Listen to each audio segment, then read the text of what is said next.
Hello. Hello. Hello. हाँ। हाँ, जय हिंद सर। जय भीम। अ, मैं महाराष्ट्र से बोल रहा हूँ। जी बताएं आदरणीय जी। सर, वो जो रतन लाल ने जो कांग्रेस ज्वाइन किया है, हम्म। तो फिर अ, अ, उसके बारे में मैंने आपका वीडियो देखा हम्म। और मुझे उसमें बहुत सारी तथ्यात्मक बातें लगी। हम्म। अ, तो आने वाले समय में हम्म। जो अ, अ, हमारी जो अम्बेडकर पॉलिटिक्स है यूपी हम्म। की, हम्म। क्योंकि महाराष्ट्र की तो मैं बात नहीं कर सकता, हम्म। क्योंकि यहाँ पे तो पूरी तरह से खत्म हो चुकी है। हम्म। यहाँ पे तो कोई उसका वजूद ही नहीं। हम्म। तो फिर पूरे देश का समाज जो है, जो वो अम्बेडकराइट है, बुद्धिस्ट है, हम्म। तो हमारे अस्तित्व के लिए, राजनीतिक अस्तित्व के लिए यूपी को देखता है। हम्म। तो क्या आने वाले समय में बहुजन समाज पार्टी रिवाइव होने की चांसेस है, या फिर रतन लाल जैसे बहुत सारे लोग कांग्रेस की तरफ जाके, समाजवादी पार्टी की तरफ जाके अपने ही पार्टी को खत्म करना चाहते हैं? क्या होने वाला है आने वाले समय बहुजन समाज पार्टी जो है भविष्य में रिवाइव हो पाएगी, इसके चांस जो हैं बहुत कम है। में? और बहुजन समाज का जो ये बुद्धिजीवी वर्ग जिसे हम समझते हैं, ये सामाजिक हाँ, बेईमान है। हाँ, हाँ, और सामाजिक बेईमान बुद्धिजीवी वर्ग जो है कभी भी अपने समाज का उत्थान नहीं कर सकता। हाँ, इसीलिए हमें ये सामाजिक बेईमान जो बुद्धिजीवी वर्ग जो पैदा हो रहा है, ये समाज में से ही पैदा हो रहा है। समाज में जो लोग हैं, हम और आप जो हैं नकली खाना खाते हैं मिशन का। हम्म। आप समझते हैं नकली खाना क्या होता है मिशन का? नहीं सर, जी। बताइए, आप बताइए। नकली खाना होता है लोभ, लालच और निजी स्वार्थ। हम्म। तो अभी हमारे समाज के जो सारे लोग जो हैं वो यही खाना खा रहे हैं। सभी लोग जो है अपना भला करना चाहते हैं, एक दूसरे से कोई मतलब नहीं है। मेरा पड़ोसी मेरे ही समाज का है, अम्बेडकरवादी है, बुद्धिस्ट है, वो भूखों मर रहा है, मुझे कोई मतलब नहीं है, पर मैं खा रहा हूँ, मुझे पहले खाना चाहिए। हम्म। ये अभी टेंडेंसी समाज की है। जब ऐसा समाज होगा तो उसी समाज में से जो लोग पढ़ेंगे, लिखेंगे, पीएचडी करेंगे, प्रोफेसर बनेंगे, तो वही तो बुद्धिजीवी बनेंगे। हम्म। तो जो वो समाज है वो नकली भोजन कर रहा है। तो नकली भोजन करने वाले लोग जो है सामाजिक बेईमान बुद्धिजीवी ही पैदा करेंगे, असली नहीं कर सकते। इसीलिए समाज को जो है असली भोजन करवाना है। असली भोजन क्या हम्म। हुआ? त्याग, समर्पण और बलिदान। हम्म। ये वाला भोजन जब समाज करने लगेगा तो उसी समाज में से जो है फिर सामाजिक ईमानदार बुद्धिजीवी वर्ग उत्पन्न होने लगेगा। ये सीधी सी बात है, कोई बहुत बड़ी बात तो मैं कह नहीं रहा। नहीं, नहीं, सही बात है एकदम। हाँ, तो बस यही तो है और सर, ये प्रोसेस जो है। जी। बस मैं ये पूछ रहा था, आपका एकदम राइट विश्लेषण लगा मुझे। हम्म। मेरा एक क्वेश्चन ये था कि क्या मतलब बहुजन समाज पार्टी मतलब आने वाले समय में रिवाइव नहीं होगी, इसका मतलब दलित बहुजन समाज जाएगा किधर? अभी तो फिलहाल देखिए ऐसा है, अभी जो मैंने आपको बात कही है नकली भोजन और असली भोजन, हाँ, तो इसमें तो लंबा टाइम लगेगा। हाँ, इसमें तो अभी जो है आप लोग जागेंगे और फिर जो है क्या नाम है समाज के बीच में जाएंगे, फिर संघ का निर्माण होगा, है ना? वो तो बहुत हाँ, लंबा टाइम है। तो तब हाँ, तक जो है क्या करें? तब तक तो एक ही चारा है कि जहाँ पर हमारी जो एक पार्टी है बहुजन समाज पार्टी, हाँ, वहाँ हाँ, पर अपने वोट को जो है सुरक्षित रखें। और हाँ। हो सकता है कि वो रिवाइव हो ही जाए, ओके। ठीक है ना? लेकिन अ, अगर वो रिवाइव हाँ, हो भी गई हाँ, और समाज जो है नकली भोजन करने वाला ही बना रहा, तो उसके हाँ, रिवाइवल का भी कोई फायदा होने वाला नहीं है। क्योंकि उसी समाज में से निकलकर जो है बहुजन समाज पार्टी के नेता बनेंगे और वो सामाजिक बेईमान होंगे। सामाजिक बेईमानी खाली रतनलाल की नहीं है। हाँ। सामाजिक बेईमानी जो है बहुजन समाज पार्टी के अंदर जो नेता हैं उनके भीतर भी हो सकती है, होगी और होगी है। हाँ। तभी तो रिवाइवल नहीं हो रहा, ठीक है ना? तो हमें जो है समाज को असली भोजन करवाना है। और जब उसमें से नेता निकल के जाएंगे और वो नेता जब बहुजन समाज पार्टी में जाएंगे तो निश्चित तौर पर जो है बहुजन समाज पार्टी का रिवाइवल हो सकता है और बेहतरीन रिवाइवल होगा। ठीक है मैं आदरणीय जी।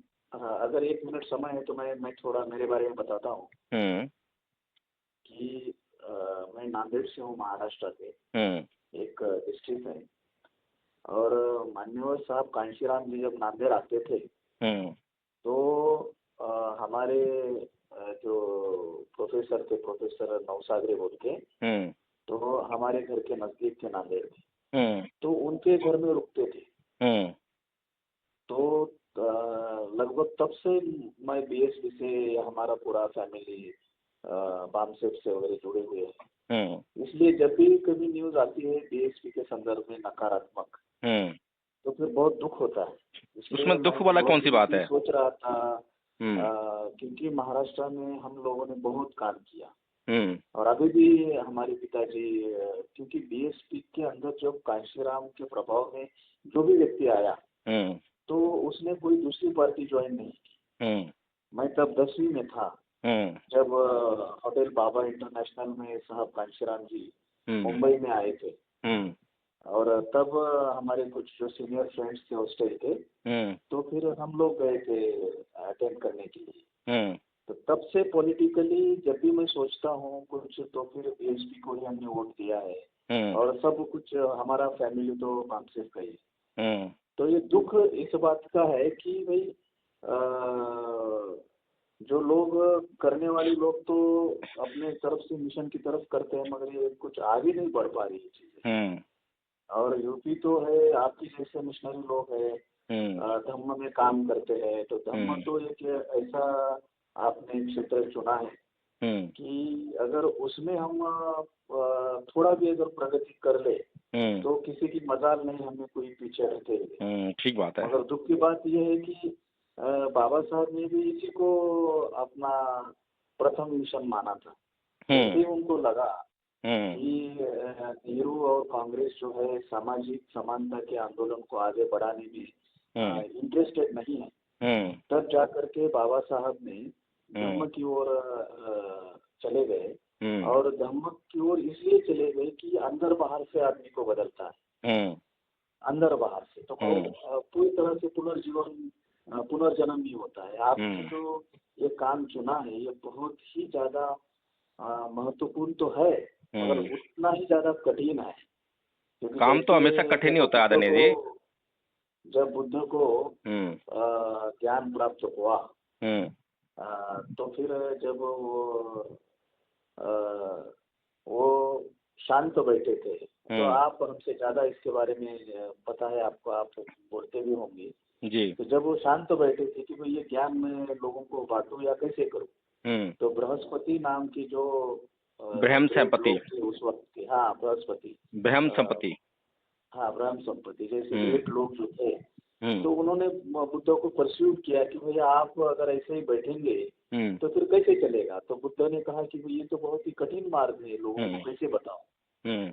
तो फिर ये आपका वैसा ही काम, हम्म। समाज को इतना कठिन मार्ग, हम्म। क्योंकि राजनीतिक दृष्टि से बातें करना, अपने हम्म। आचरण में हो या ना हो, हम्म। बहुत बड़ी बड़ी बातें करना, ये तो बहुत आसान चीज हर किसी को है। बिल्कुल। और हमारे भंते लोग भी लगभग वही काम कर रहे हैं, तो दुख की हम्म। बात है। सही बात। और उनको कोई अगर बताता है तो फिर बहुत सारी दिक्कतें का सामना उनको पर्सनली भी, फिनेंशियली भी, और हर जगह भी करना पड़ता होगा, ऐसा मेरा मानना है। हम्म। तो फिर इस वजह से आपका काम जो है बेसिक तो है, हम्म। फंडामेंटल तो है, हम्म। मगर बहुत सारी फ्रंट पे लड़ाई लड़ना पड़ रहा है आपको, शायद ऐसा मुझे लग रहा है। वो तो है ही, करना पड़ेगा, वो तो लड़ाई तो लड़नी पड़ेगी। जब समाज में चारों तरफ जो है नकली भोजन की भरमार हो और नकली भोजन से जो है सामाजिक बेईमानी ही चारों तरफ दिखाई दे रही हो और वहाँ पर एक दो लोग अगर असली हों तो उनको कहाँ बर्दाश्त करेंगे वो? तो समस्या तो एक करनी लास्ट, उठेगी। ज्यादा समय ना लेते हुए मैं लास्ट एक मेरा क्वेश्चन पूछूंगा, क्योंकि हम्म। बहुत समय दिया, आपका समय भी बहुत कीमती होता है। हम्म। तो एक लास्ट प्रश्न जो है मेरे मन में कि क्या हम्म। ऐसा आरोप लगाते हैं बीएसपी के ऊपर, हम्म। बहन जी कुछ नहीं कर रही है, लगभग कैप्चर की गई है आरएसएस के द्वारा, क्या इसमें कुछ तथ्य है? आपका जो एनालिसिस क्या कहता है? अगर मैं अभी जो है इस बात पर कुछ भी बोलता हूँ तो उसका क्या प्रभाव पड़ेगा?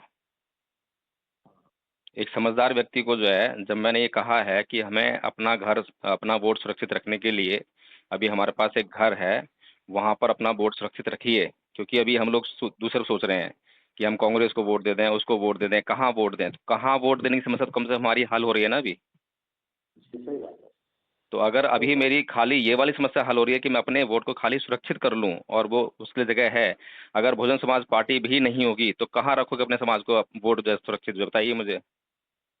एकदम सही बात है सर। तो इसीलिए अपने वोट को सुरक्षित रखते हुए समाज में फंडामेंटल काम को करते रहिए, और समाज में जब फंडामेंटल काम होगा तो निश्चित तौर पर जो है आपके मिशन का, मूवमेंट का, आपकी राजनीति का रिवाइवल हो जाएगा, विकल्प मिलने लगेंगे आपको। और लास्ट बात एक मैं बोलना चाहूँगा कि हम्म। रतनलाल जैसे जो लोग अभी बोल रहे हैं, मैं कुछ बार उनके वीडियो के नीचे जाके मैंने टिप्पणी भी की है हम्म। कि भाई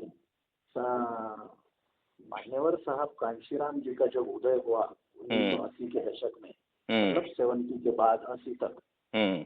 उसके बाद बाबा साहब अम्बेडकर को नेशनल फ्रंट में जगह मिली। हम्म। ये सत्य कौन नकार सकता है? हम्म। क्योंकि उन्होंने महाराष्ट्र में आके कांशीराम जी के ऊपर ही सवाल खड़ा कर दिया कि हम्म। भाई वो तो आरएसएस में छोड़े हुए एक व्यक्ति थे, हम्म। मगर मैं महाराष्ट्र में रहने के बावजूद मेरी स्टडी ये कहती है कि उत्तर भारत में हम्म। जब बीएसपी का जन्म हुआ, हम्म। कांशीराम साहब जी की मूवमेंट जब हुई, हम्म। उसके बाद बाबा साहब अम्बेडकर और बहुजन महापुरुषों का संपर्क बहुजन युवाओं को हुआ। हम्म। क्या कांग्रेस ने ये 80 के दशक में इस तरह की बात की जो आज कर रही है बाबा साहब के बारे में? तो हम्म। कतई नहीं। तो हम्म। जागरूक लोग हुए हैं और उनका वोट लेने के लिए आज बाबा साहब कांग्रेस भी कर रही है और बीजेपी भी कर रही है। तो मैं देखिए आपकी इस बात से हाँ सहमत हूँ, जी। आपसे सहमत हूँ इस बात से हम्म। कि हो सकती है कि हमारे नेताओं में बहुत सारी कमजोरी आई हो, हम्म। आपने जो उसका कारण बताया, हम्म। मगर फिर भी जो हमारा ये जो घर है, हम्म। बाबा साहब ने कभी कहा था कि मेरी हम्म। जो झोपड़ी है हम्म। दूसरे के महल से बहुत अच्छी रहेगी, क्योंकि मेरी है वो। बिल्कुल। मेरी जो भी बातें हैं मैं मेरे डायस पे ही अच्छी तरह से कह सकूंगा, हम्म। दूसरे के डायस पे मुझे कोई वो इजाजत नहीं मिल पाई। हम्म। तो मैं आपके इस विचार से सहमत हूँ। हम्म। मुझे लग रहा है कि आप बीएसपी के नेताओं से, बहुत सारे शीर्ष नेतृत्व से नाराज होते हुए भी आपने बहुत ही कुशलता से अपनी बात रखी है कि भाई अपना जो घर है उसी को हम नहीं छोड़ सकते। इसी में बिल्कुल। आपका जो भी दर्द है, दुख है, आपका एटीट्यूड जो भी है सब आ गया उसमें, शिकायत जो भी है पार्टी से। मेरी और शिकायत ऐसे नहीं लोगों है की ये, वजह से, हमारे पूरे ऐसे ही समाज की शिकायत है। आपके जैसे आप आगे से, मैं भी उसी में आता हूँ। हम्म। आप प्रतिनिधित्व तौर पे, क्योंकि आपके जैसे लोग ज्ञानी होने के साथ साथ मिशनरी भी होते हैं। इसीलिए एक तटस्थ और समाज की प्रतिक्रिया आपके विचारों में आती है। और बाकी लोग जो है रतनलाल जैसे लोग, वो समाज के साथ मिशनरी कभी नहीं रहे। हो सकता है कि उन्होंने 4 किताबें पढ़ी हो, और किताबें पढ़ने से समाज के प्रति अपनी जो जिम्मेदारी है वो आ ही जाएगी, ऐसी कोई 100% गारंटी नहीं ले सकता। नहीं, इसमें देखिए ना आदमी का आदरणीय माइंड जी। फ्रेश हो जाता है सेल्फ बिल्कुल। करियर के प्रति, सेल्फ जो मुझे ये मिलाना है, ये करना है, वो करना है। जी। तो फिर इसीलिए आपके ओपिनियन बहुत ज्यादा मायने रखते हैं। आपने रतनलाल के बारे में जो 2-3 वीडियोस बनाई है, ये इसलिए ज्यादा मायने रखती है क्योंकि उसमें दोनों चीजें आती है कि भाई जो हमारे जो पार्टी के लोग हैं वो भी किस तरह से एग्रेसिव होकर के उनको काम करना चाहिए, मिशनरी के तौर पे खाली बोलने से बात नहीं होगी। और दूसरी तरफ रतनलाल जैसे लोग जो एक समाज को गुमराह कर रहे हैं कांग्रेस की तरफ बैटिंग करके, और अगर समाज गुमराह हो गया तो हमारा पूरी तरह से अस्तित्व खत्म हो जाएगा। अभी कल की बात न्यूज है, देखो कि बिहार में चले गए राहुल जी, और वहाँ के लोगों ने बड़े उत्साह से बाबा साहब की मूर्ति का अनावरण करने का निर्णय लिया उनके हाथों से। और उनकी पॉलिटिकल मजबूरी की वजह से, राहुल गांधी की वजह से और उनके पॉलिटिकल मजबूरी की वजह से बाबा साहब की मूर्ति की तरफ उन्होंने अनदेखा कर दिया। उनको ऐसा लगा शायद कि पूरी मैटर जो है दलितों के ऊपर फोकस हो जाए अगर हमने मूर्ति का अनावरण किया तो। और बाकी जो लाइमलाइट में नहीं मिल पाए। तो हम्म ऐसे ही होगा अगर बीएसपी खत्म हो गई। हम्म आपके इस विचार से मैं पूरी तरह से सहमत हूँ और आपके काम के लिए मैं शुभकामना देता हूँ। हम्म ऐसे ही धार्मिक ओपिनियन के साथ साथ, धार्मिक कार्य के साथ साथ राजनीतिक ओपिनियन भी आपका समसामयिक मुद्दों पे जरूरी होता है। आप उसके भी ऊपर भी काम कर दीजिए। हम्म। तो ये हमारे आदरणीय जी, लिए बहुत शुक्रिया। आप नांदेड़ में फिर जो है काम शुरू कीजिए नहीं वाला। नहीं, मैं तो अभी पुणे में हूँ। अपने कॉम्पिटिटिव एग्जाम के लड़कों को मैं पढ़ाता हूँ यहाँ पे। हम्म जब मैं दिल्ली दिल्ली में भी था, मैं आईएएस की तैयारी के लिए, हम्म तब एक बार रतन लाल की मुलाकात हो गई थी मेरी। हम्म अ, तो अभी यहाँ पे लड़कों की प्रिपरेशन कराता हूँ पुणे में। तो तो मुझे बहुत दिनों से मैं सोच रहा था कि भाई एक हाँ बार आपसे बात हो जाए और तो एक बार धम्म के बारे में मैं डिटेल में मैं आपको आपके साथ बात करना चाहता हूँ। मगर अभी जो है समय बहुत ज़्यादा हो गया है आपका भी। जी जी जी। ऐसे ही एक दिन मैं हम्म स्पेशली धम्म के संदर्भ में आपका जो काम है हम्म और मेरी जो भी शंकाएं हैं हम्म। उसको लेकर के मैं आपके साथ एक बार ऐसे ही अगर आपके पास समय है तो आप वहाँ पर 15-20 एक दिन में मीटिंग लगाइए ना, हाँ, एक वहाँ आध महीने में। वहाँ पर आप जो है नांदेड़ में एक मीटिंग लगाइए। हाँ, मीटिंग जब मैं गांव में जाऊंगा नांदेड़ में, तब मैं हाँ उसके बारे में निश्चित रूप से हमारे साथियों से बात करूंगा। हाँ, मीटिंग लगाइए वहाँ पर, हम जो है ना पूरा थॉरो उसको समझेंगे, हर एक चीज़ को बारीकी से जो है। ओहो। कम से कम नहीं, 4-5 घंटे की मीटिंग होगी। उससे उससे पहले मैं आपसे बात करूंगा। हाँ। और हमारे लड़कों की अभी एग्जाम आ रही है, लगभग 1 महीने में है, हम्म महाराष्ट्र स्टेट पीसीएस की। तो हम्म उसका मैं प्रिपरेशन करा रहा हूँ। हम्म। तो उस एग्जाम होने के बाद में आपको एक बार बात करूंगा आपसे। जी जी। ऐसे आपके पास अगर समय है 15-20 आधे घंटे का, तो फिर बात करेंगे धम्म के ऊपर। जी जी क्योंकि बिल्कुल मैं करेंगे। बहुत ही आपके काम के 1-2 वीडियो मैंने देखे और मुझे बहुत ही प्रेरित किया आपके वीडियो ने, आपकी जो रणनीति है। जी।